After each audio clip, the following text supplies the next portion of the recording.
The EF Nifty 50 from Canon has been a staple in every photographer's bag, from newbies and professionals, and with good reason. It's light, it's compact, and can be used in almost every shooting scenario.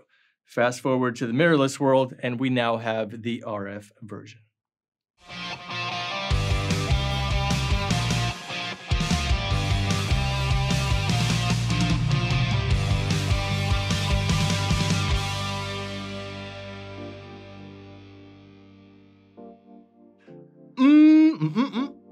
So good to be seen, and it's even better to see what's going on. I hope you're doing well and staying safe. Welcome back to another video. Thanks for hanging out with me. My name is Francis. In case we haven't met before, I'm a videographer and photographer based out of sunny San Juan, Puerto Rico. And I'm gonna go on a limb and say I'm pretty sure this isn't the first video on it you see, so I'm positive that you know the differences between the two.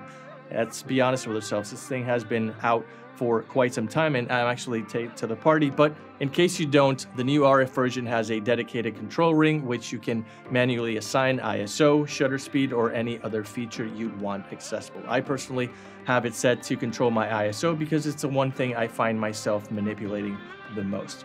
Furthermore, there is unfortunately no manual focusing option on the lens itself, and that has to be done internally, which is kind of a bummer, but hey, I think the control ring actually makes up for that. It's not really a big deal because if you're considering this lens, you probably never shoot manual anyway. So let's get this out of the way really quickly. If you own the EF version of this lens, I honestly believe you should keep it instead of getting this one because the size and weight is comparable, and unless you're making a big deal of actually wanting this control ring or you want to just lose the adapter altogether, it's essentially the same lens. I've owned both and see no comparable differences between the EF and the RF as far as image quality is concerned or even autofocusing. Spoiler alert, everyone should have this lens. I don't care if you've never pressed the shutter button on any camera or your name is Vanessa Joy, every photographer should carry this lens in their bag, and here are my reasons why. Number one, it's the lightest and most compact RF lens available to date. It comes in at only 5.6 ounces and can fit practically anywhere. I personally love to take it out for my street photography sessions, and in case you are hesitant to get it, I'll share some pics right now, which might make you think twice about not pulling the trigger. Due to its small size, it makes for the perfect companion for portrait, travel, street, and even semi-macro shots with an improved minimum focusing distance of less than a foot. Reason number two, I think you should get the RF 50mm is the perfect lens on which to begin your photography journey. 50mm is one of the most versatile focal lengths you can find, and it's convenient for just about any situation that arises.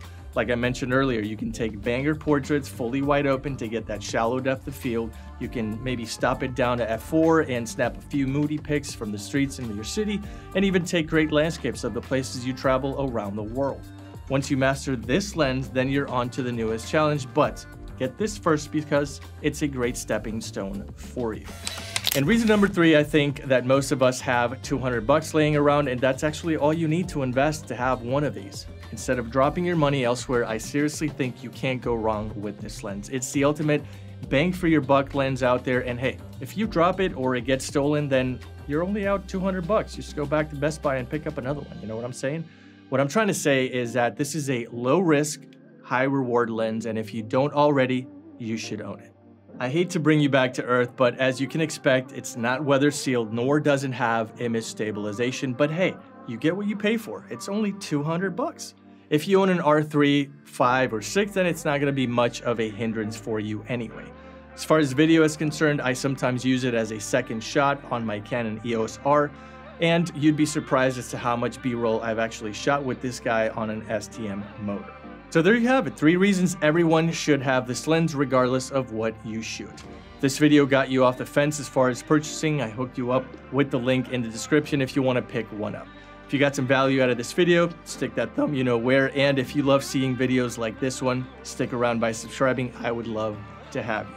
By the time this video is live, we may have just reached 1,000 subscribers, which means I'm doing a giveaway as a token of my appreciation. Let me know what you'd love for that to be in the comments below.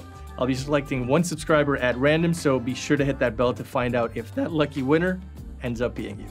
My name is Francis, and it's great hanging out with you. I'll see you guys in the next video.